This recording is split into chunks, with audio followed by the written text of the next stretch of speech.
Okay. Hello, everyone. Very good afternoon, guys. And once again, welcome to the YouTube channel of Get Set Love by IMS. So continuing, guys, with the series of Let's Crack CLAT and having the practice sessions for the subjects like English, language, legal reasoning, and logical reasoning. Today, we are on practice session number 14, and we'll start with that.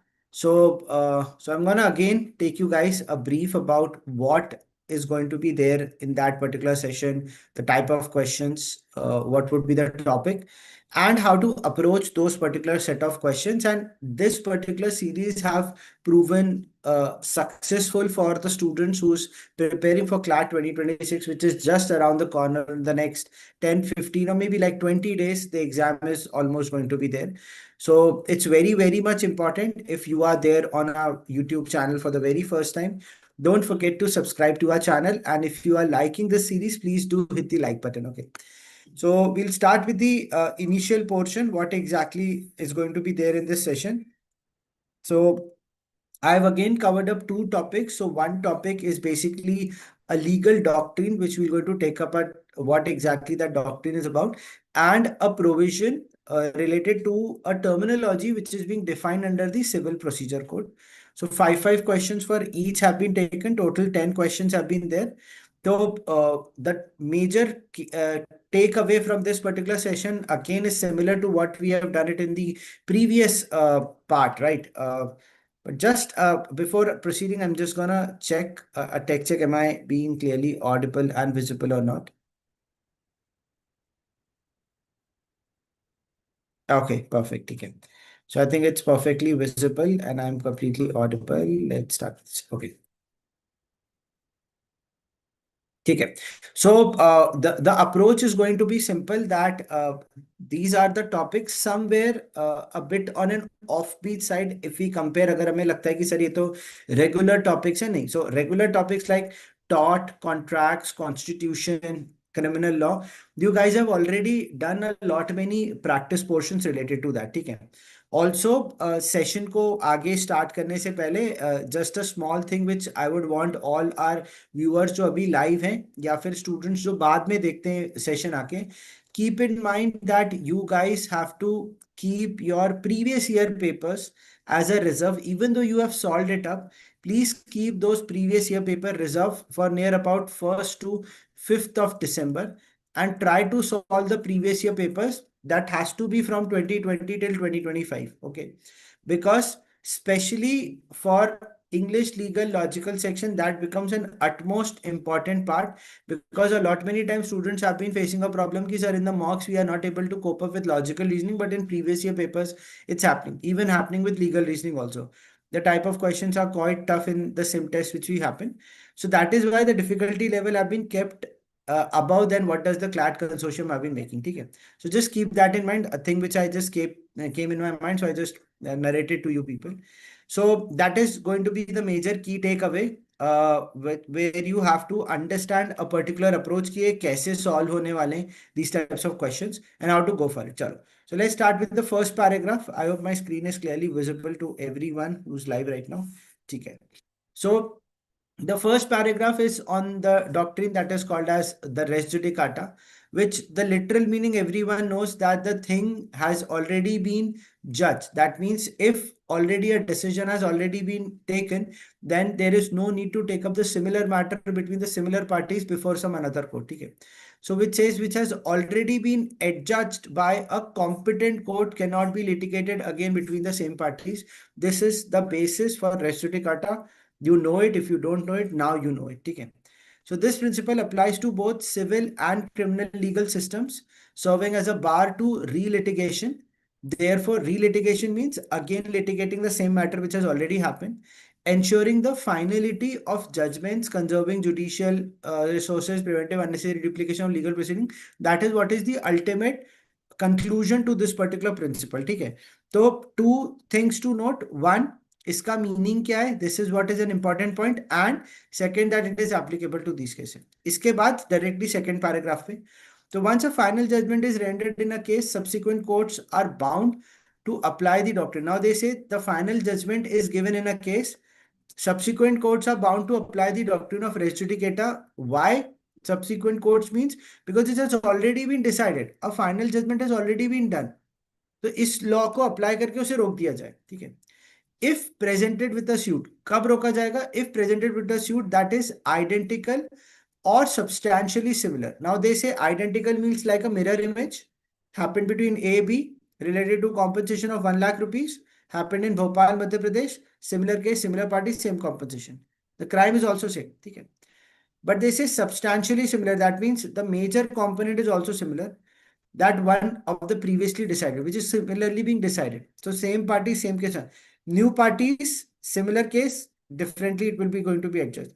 This doctrine is not merely about protecting the interest of the parties involved, but also about maintaining the efficiency and credibility. Now, this is an objective.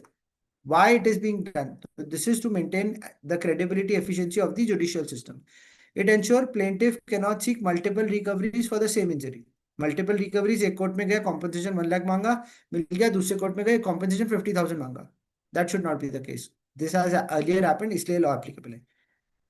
Now, res judicata is rooted in three Roman legal maxims. Now, these are three maxims. So, with this session, now you know more three legal maxims. Okay. Nemo debet lis vexeri pro idem causa. बोलने में difficulty, but meaning पता होना चाहिए.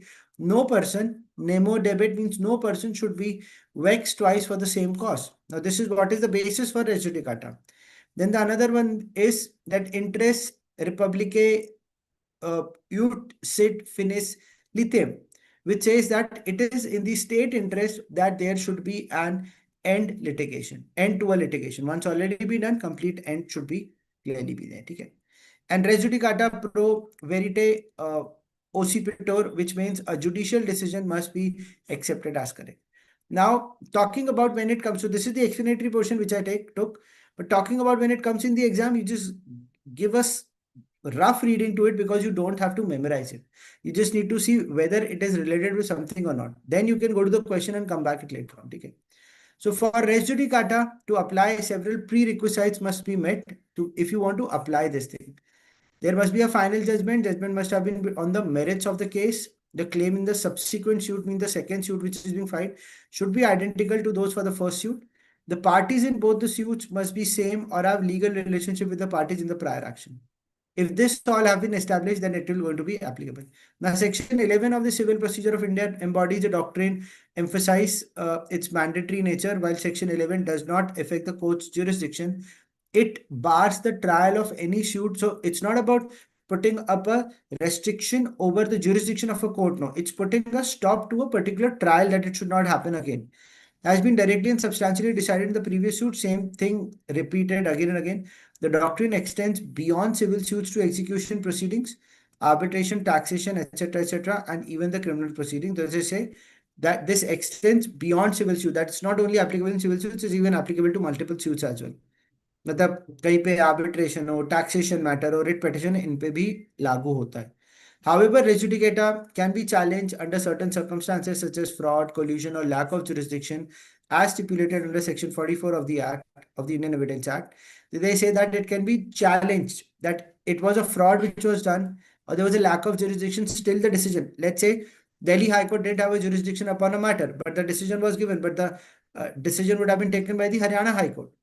तो similar boundaries पे है, तो इसीलिए that part res judicata is not going to be applicable. The burden of proof lies on the party invoking res judicata. That means the one who wants to go for it, the burden of proof lies on to that person. Thus, res judicata plays a crucial role in ensuring the finality of litigation, upholding judicial integrity, and promoting legal certainty. So, if I talk about the overall paragraph, if you'll understand its initial two paragraphs, a bit of introduction, then the roots about it. तो introductory portion जल्दी जल्दी read करेंगे तो easy पड़ जाता, ठीक है. Similar बात को घुमा घुमा के बोला, but if you talk about these three pointers which I marked in star और the asterisk, this could be the important crux over. Then res judicata के प्री रिक्विजिट से ये भी क्वेश्चन इस पे बन सकते हैं. एंड देन इसका होराइजन, इसकी applicability is beyond what part, ठीक है. So just a second, guys. I'm again check up if there are students who have been putting up messages. Give me a second. I'll just check it up for the live chat.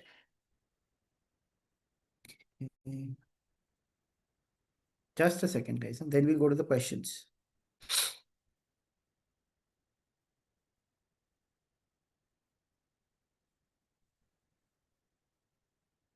Okay, perfect. Perfect. Fair enough. Okay. So let's move to the question. So the first question says, in country X, all contractual disputes concerning amounts higher than 1 crore must directly be heard by the High Court. This is what the contractual disputes they are mentioning it about. Okay. A and B were engaged in a legal dispute of a contract. A was to sell B 20 units of a particular machine, each around 20 lakh. So 20 units, 20 lakh, it's taking around like 44 crore. Okay. A brought the suit before the district court in the area, which ruled in the favor of B, disagreeing with the judgment. He brought a fresh suit before the High Court in his area. However, the High Court stated that principle of res judicata would apply. Is the High Court correct? Now, since it mentioned that it has to be heard by the High Court, now you might be rendering it as कि sir ये तो fact है, but definitely this fact is somewhere linking it with the legal principle which says that all these disputes to be taken to the High Court. It's talking about the jurisdiction, but the matter was taken up in the district court. So definitely High Court correct नहीं था. So answer no पे चला जाएगा. So we will eliminate A and C. No, since the district court did not have the jurisdiction to hear the case, or since A has a right to appeal the decision. So this was not an appeal, rather than talking about, sorry, this was an appeal. But even though the appeal was brought before them, first of all, the decision was not because High Court is applying res judicata. That is wrong. So the principle is the district court does not have a jurisdiction, so that decision should have not been taken. Definitely res judicata apply नहीं होता. So answer is B. ठीक है. So this is what is a very basic one. जल्दी हो जाना चाहिए. Let's go to question number 2. Now 2 says that A filed a suit against B for trespass in the district court having competent jurisdiction. तो competent fact में दिया है. However, due to the large number of cases the court had to deal with, the litigation kept getting prolonged. That means there were number of cases and the court which issued, and it kept on getting delayed. After waiting several months, A decided to file a fresh suit in a nearby district court, hoping for a faster judicial process. B claims that the principle of res judicata would lead to the dismissal of the case. In this situation, is B right? So the answer is no. Why? Because the district court was at a competent level first. And since it was pending, that's why the case was taken up to some another district court. So over here, in this situation, is B right? The answer is no. No, there is a reasonable justification for the fresh suit. So reasonable justification is not a legal supporting. It's only giving a reasoning. है ना कि हाँ, it's reasonably justifiable. Or it says no, since the matter has not been decided in the first case. So definitely the matter was not decided and he could definitely go. That's why res judicata should not be applicable. So D is better than B. Okay, perfect. Let's go to question number 3. I hope till here everything is clear with everyone. Which of the following facts is not supported by the passage? Now you have to go through all these facts. The principle of res judicata supports the interest of states and the parties. So this is what is there in the paragraph. So it's being supported. So it's wrong. The res judicata applies at the court's discretion. This is what the paragraph is not mentioning about, because it's not the court's discretion or the jurisdiction. It's basically about the trial. Okay. So this is somewhere not supported. As long as facts of both the suits are the same, the principle would apply. So that is substantially similar. So that's why this is true. So C is wrong. So I think we can restrict with B because B is the answer. So we can eliminate D also. Okay. So till here, I hope everyone is understanding this part. I will take up the chat later on. If you guys have any question, you can drop down into the chat. Even though if anyone is watching our session later on, you can drop into the comments and let us know. And guys, also keep it in mind, if there is a student who is aspiring to give CLAT next year, that is for Law 2027 CLAT. So there is a link being provided in the description also. You can go and check out about our upcoming programs. So go check it out, get in touch with the education advisors. Okay, sorry. Going to question number 4, it says B was brutally raped by one of her friends when she was alone. Traumatized, but keeping faith in the judiciary, she files a criminal complaint. So eventually A is arrested as the perpetrator as is brought before the court of law. The case received extensive media coverage and B was shown to be a brave woman fighting for safety for all women. However, A is acquitted in the trial since there were no sufficient evidence against him. So he was arrested as a perpetrator, धोखेबाज, ठीक है. Feeling wronged, B, with the help of police, filed another criminal case against A with the aim of getting a better trial. In this situation, would the principle of res judicata is going to be applicable. Now, since the case was already be taken up, filed a criminal complaint, and A was set free since no evidence. Acquittal means he was free. So there was no sufficient evidences. Now you could have filed an appeal, but appeal was not given. And if res judicata is applicable, you the answer shift towards yes instead of no. So it could be yes. Now we don't have any other option, so we'll say yes. Since the requirements for all the same level has been satisfied, that could be the one.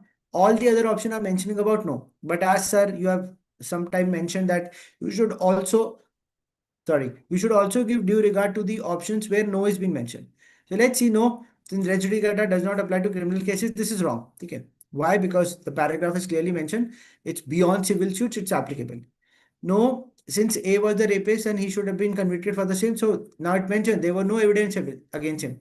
So this is also wrong. The statement outrightly is wrong. No, since applying the same would make the judiciary appear unjust. Now, this is about the justification by the judiciary, but that is what the law is itself mentioned about it, res judicata. So I think answer is to option A only. Okay. Going to fifth question, last question for this paragraph, then we have another paragraph. Let's say A and B were good friends. One time B got to know that A was defaming him behind his back. Enraged, B enters A's house when he was not there and ambushes him when A returns. This caused severe injuries to A, demanding compensation for the damage suffered. A files a suit against B for battery. Okay. A has filed a case against B for battery because there was some physical pushing and everything. That is what it means. After the litigation under the suit was over, A filed another suit against B for trespass. Now, the initial one he filed a suit for battery. Later on, he brought a case against for trespass. Now, B claimed that the principles of res judicata would apply, barring the second suit. Now, over here, definitely, first is a matter of battery, second is a matter of trespass. The answer has to be B is wrong. So B is correct, is wrong. B is incorrect, could be the one. B would only be correct if now C and D are the suggestive option if you would have not been given any direct answer. It says B is incorrect as it has been filed for a different injury. That's true. It's a separate suit. B would only be correct if he had won the first suit. This has nothing to do with that. That is related with criminal. No, that is related with there is some another concept. I'm not taught me था याद ही नहीं आ रहा है. ठीक है, चलो कोई बात नहीं. And हाँ criminal no not criminal misappropriation, sorry my bad. अभी मुझे याद आएगा तो I just take it up. ठीक है, कि अगर पहले सूट में if you won the case then you can bring a case against the another person जो malicious prosecution, sorry my bad. तो मैलिशियस प्रोसिक्यूशन हो सकता था बट ठीक है. Now B would only be correct if he can show that A maliciously fell down. This is what इसमें दिया भी था, मैं फालतू फंबल कर रहा था. So I think answer B सही बैठता है. ठीक है. So for the first paragraph, all 5 questions are done. ठीक है. The basic ones, paragraph थोड़ा सा moderate side पे ही था, easy to moderate बोल सकते हैं. Not very difficult, question framing भी easy थी, तो बन सकता है. ठीक है. चलो. Let's move towards the second paragraph. चलो. So the second paragraph mentions that in Indian jurisprudence, जो मैंने कहा था civil procedure code से related है. So just hold on for a minute, guys. There is some fluctuation in the electricity. So just getting it back. Okay, ठीक है, चलो. I hope I am clearly visible to everyone.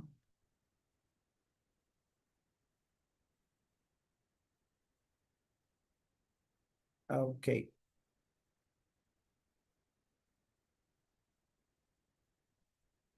ठीक है, perfect. Yeah, it's everything is clear.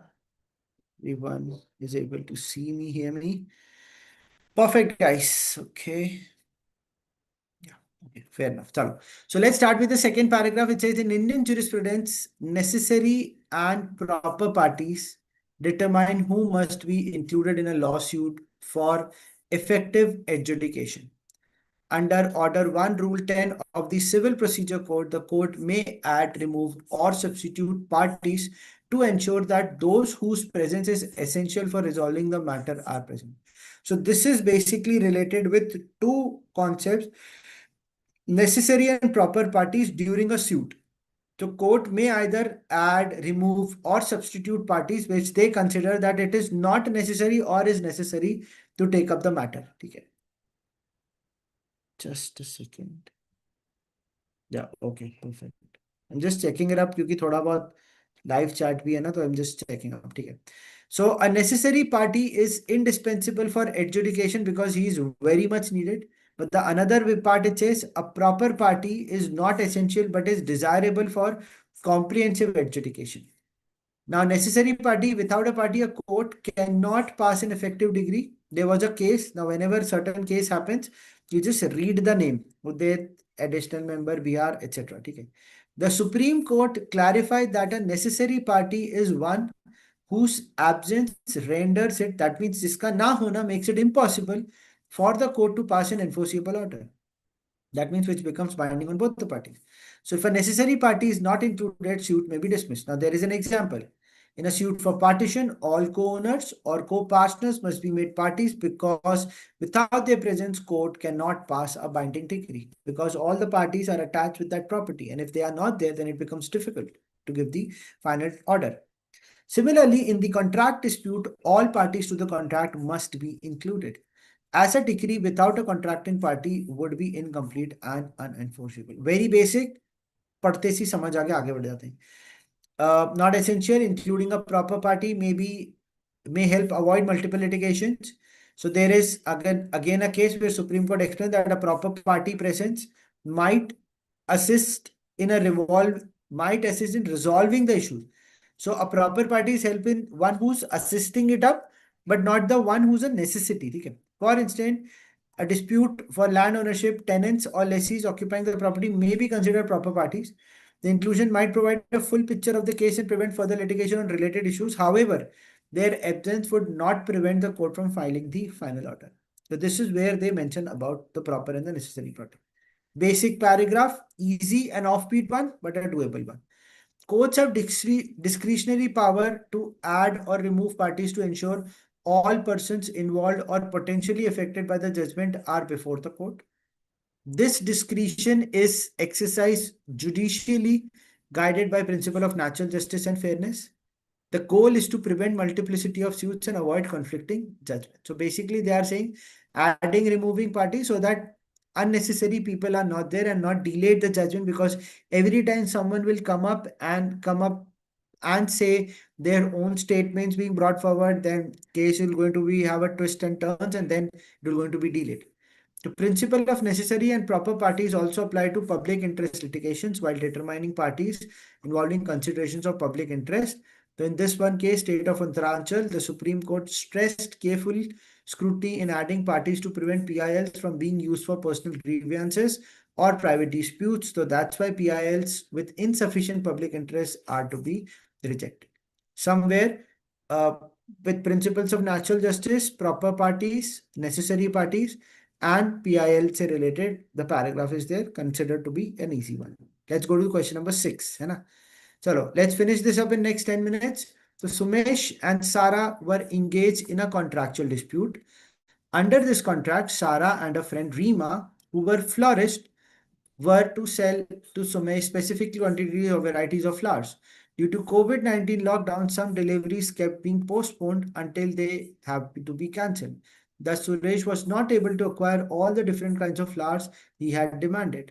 Sumesh sued Sarah for contractual breach without naming Rima in the suit. Now, what was the decision? What was the link? Sarah and her friend Rima were florists, were to sell it to Sumesh, specified quantities.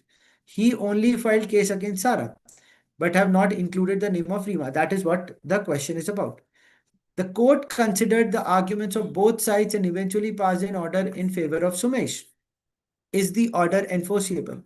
Now you see that both were selling florists, both were florists. So definitely in that contract, they have to be put together, not only one. Okay, so since she was a party to a contract, definitely it does not become enforceable only on her. So the answer has to be no, which says that no, since Rima was a party to contract, making her a necessary party, or no, Sarah could have not performed the contract owing to the lockdown. Now, this is about a suggestive option which does not have any legal supporting, so we will restrict ourselves with option B only. Okay.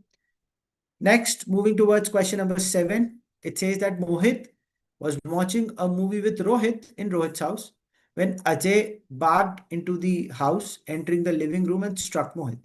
After this heated altercation took place regarding some monetary dispute between Mohit and Ajay, Rohit diffused the situation the best he could and thus no physical fight could take place.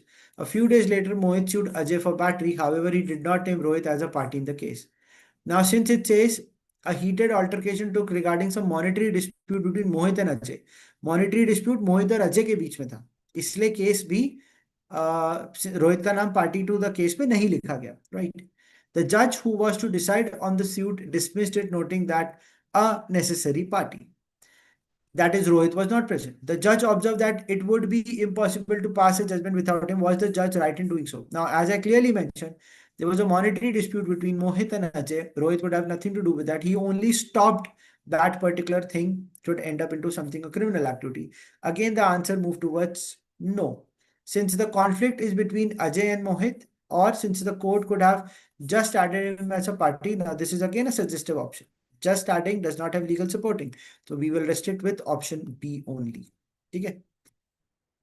Coming to question number 8, it says Nandan filed a PIL in the High Court against the government for constant breach of government contracts.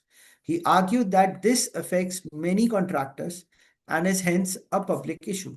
In this PIL, he also named ABC Limited, which is a public sector enterprise with whom Nandan had works contract. This work contract was breached by ABC by refusing to pay Nandan the compensation for his work preside on the validity of the PIL. Now, PIL was against the government for breaches of government contract. Now, whatever his argument was that he is naming ABC who has breached the contract, then why he is bringing a PIL in the High Court against the government? And he says that it is whatever has been happening, it's happening with multiple contractors. That's why it's a public issue. And so is the reason. And he had some public sector enterprise जो ABC था उसके साथ इनका contract था. He should have brought a case against ABC. So is this valid? The answer is no. It's not valid. The PIL is not valid. Government need not have been mentioned as a party or not valid since it primarily concerns a private dispute. So definitely PIL means a public interest litigation. It has no interest. He mentioned that it could be a public issue, but does not give it a point. It was an issue with him only. His argument is not right. That's why B can't be the answer. The answer has to be option D, D for Delhi. Okay, chalo. Going to the second last question. Sheila and Kunal were engaged in a dispute regarding the partitioning of their ancestral property. Okay. Sheila alleged that there were irregularities in the partition and sued Kunal for the same.